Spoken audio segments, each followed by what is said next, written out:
Hi everyone, it's Andrew with River North Gym. We're back with the next video in our at-home mobility series. Today we're going to talk about releasing the rotator cuff. So the rotator cuff is the group of four muscles that allows your arm to do all this kind of stuff, right? All the rotations to the outside, to the inside, elevation, all that stuff. The shoulder is the most mobile joint in the human body, but because of that, it's also prone to a lot of dysfunctions and injuries, and a lot of those stem from a weakness in the rotator cuff, or in the muscles that pull your shoulders down and back, like your rhomboids, the lower and middle fibers of your traps, etc. And then your rotator cuff strength is actually dependent on the strength of those muscles in your upper back. So it's you kind of need both for your shoulder to function healthy. And today we're just going to talk about the rotator cuff. So if the muscles in your rotator cuff are weak, they're probably going to become over tight because your nervous system is going to tighten these weak muscles so they don't tear.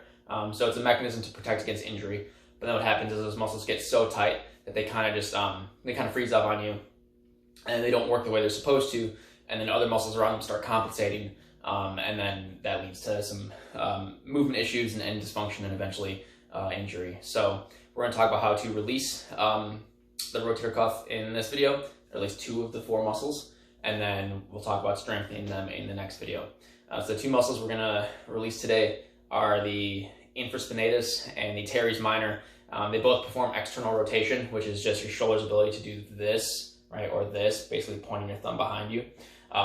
They're right next to each other, so it's really hard to tell them apart unless you're looking at an anatomy textbook with clean lines. You know, you can just see the muscles drawn, but of course in the human body, it's a little messier than that. They're basically right on top of each other. They perform the same function, so we're just going to address both of them, and I'll just call them the external rotators from here on forward. So it's a pretty simple drill. First things first, just reach up and grab the back of your head, just like that. All right, and then you're gonna take the lacrosse ball, all right, and you're gonna sandwich this between the wall and the tissue right behind your armpit, right? So this here is like the center of my armpit, and then you're just gonna go a little bit behind that, all right, and just lean into the wall. All right, hopefully you can still see the ball there. All right, so it's right there, and then you're just gonna kind of scoop side to side. I tell my clients, like, do the funky chicken, and that seems to kind of give them the right idea. All right, so I'm just kind of working, like, right here. I just found a really nice tight spot. So at this point, I could just, like, lean straight into the wall for, like, a minute. But I'll keep kind of moving so you can feel for the motion there. Right, but again, you're kind of turning away from the wall and then turning back into it, and you'll feel some tight tissue there, right? So that's just the part of the rotator cuff that, you know, it's just tightened up in order to kind of protect itself. So work on releasing that for a minute, and then you're going to follow that up. So that's a passive release. Then we're going to follow it up with an active release. We're going to start to get some movement into the rotator cuff, and then that'll be it for this video. But then in the next one, we can talk about how to actually strengthen it through some simple banded resistance work. So from here, right, now you're just going to drop this elbow down to about 90 degrees. Right, keep the ball in the same place, so it's still, hopefully you can see it, still right in that little pocket, right between, like, kind of where my shoulder meets my torso. All right, elbows at 90 degrees here. My upper arm is pressed into the wall. And then from there, I'm just going to rotate my knuckles back into the wall.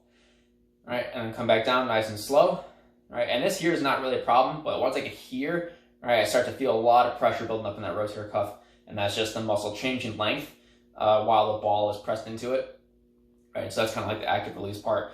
You're intentionally making the muscle fire, you know, under the pressure of the ball. All right, so work through about 10 to 15 reps of this. Right, just go real nice and slow. Try not to hold your breath. It's just going to make it worse, even though it is pretty uncomfortable. All right, just breathe out nice and slow as you go, and then breathe in on the way down.